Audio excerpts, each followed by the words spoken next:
Hiring a nanny can be overwhelming, but it does not have to be. I have taken all of my nanny hiring experience and created a virtual information session that will help you find the perfect nanny and be confident that your babies are in good hands.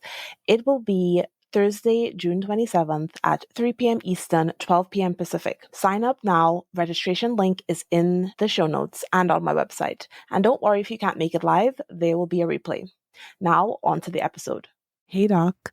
It is Father's Day, and I wanted to do a special Father's Day episode, all in honor of my husband and the father of my children. It's so funny because I realized like a few weeks ago when I was thinking about manifestation and what that really means, that my husband is something that I manifested, because I used to say with the most certainty that I wanted a man who was over 6'3", who was muscular built, but not like too muscly, who was from Trinidad, but did not want to go back there to live. So I wanted a first generation Trinidadian because I knew I wanted to make my life here. But my culture and, just not having to explain myself was all very important to me. And then boom, 10 years later, there he was. So I thought that was very funny, but that was like a, general thing that I wanted. It's only when I met him that I realized he had so many other qualities that I definitely wanted. So much so that he made me want to have boy children, because like growing up, whenever I thought about having children, I always wanted to have girls. I used to watch Gilmore Girls, and the relationship between Lorelai and Rory was so beautiful. I was like, yes, this is what I want. This is going to be me and my daughter. Not the whole getting pregnant at 16 thing, but their relationship. And I am one of 3 girls, so I always wanted daughters. But when I met my husband, I was like, oh, you're amazing.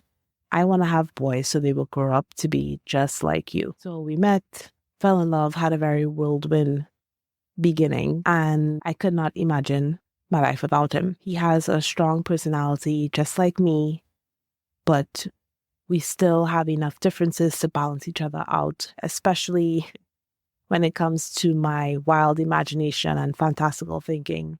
He is like the reins on me, but without being like a fire extinguisher. So I can have all of my wild dreams and, believe anything is possible.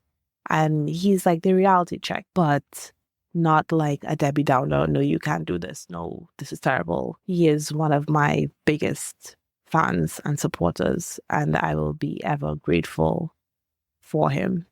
So if you listen to the first 2 episodes of this podcast, you will know that it obviously has not been all sunshines and rainbows, but we have come so far from that.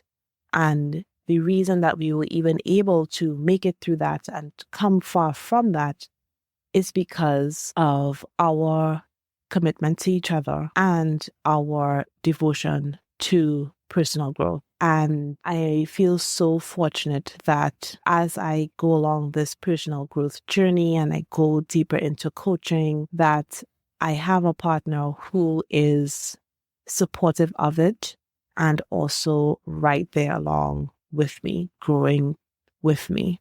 We want to be better people for ourselves, but also for each other, because we both know that the marriage has to be stable, the love has to be strong in order for the children to be okay and the family to be stable. He was part of the reason that I got into my postpartum burnout. He was a huge part of the reason that I got out of it. Him insisting on coming with me to Mexico while we were there, doing the hard work of finding the questions for us to work through ourselves when the therapy was a bust, just even being open to doing the therapy and doing that hard work when we couldn't find a mediator.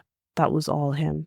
And then continuing to support me when I came back And I know I needed to prioritize myself, and continuing to do so since. Anytime I have to coach, anytime I have to be coached, anytime I have a podcast, he supports me.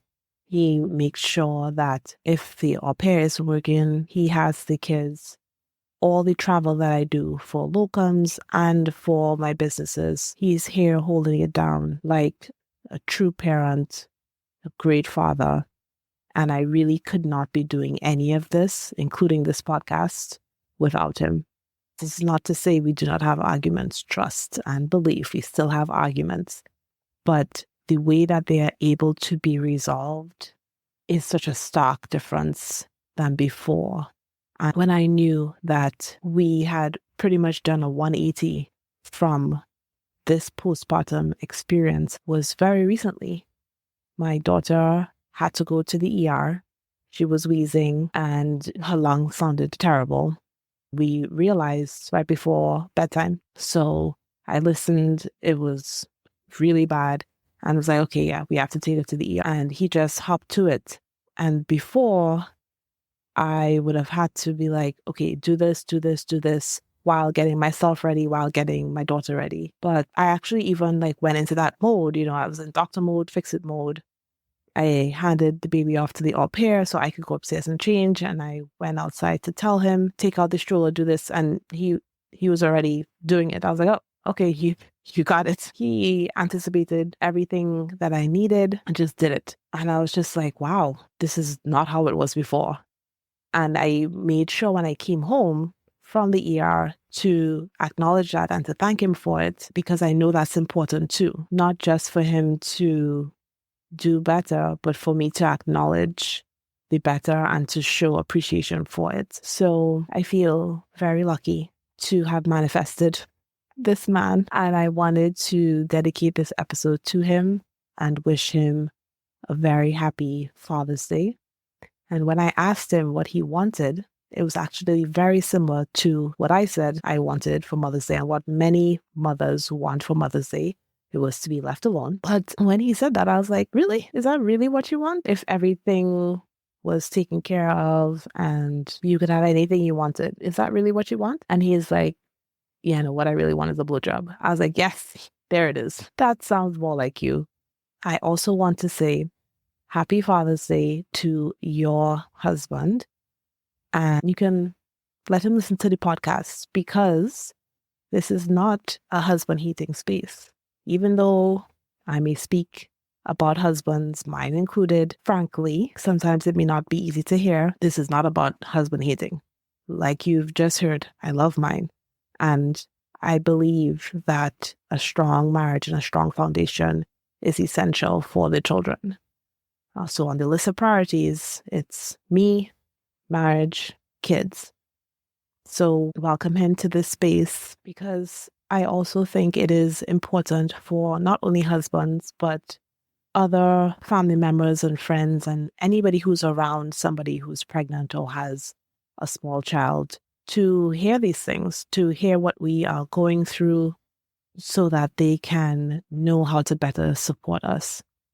So to your husband, happy Father's Day. I hope you have a wonderful day, and I hope you get whatever it is you truly want on this Father's Day. So I will see you and your husband on the next episode of Stethoscopes and Strollers.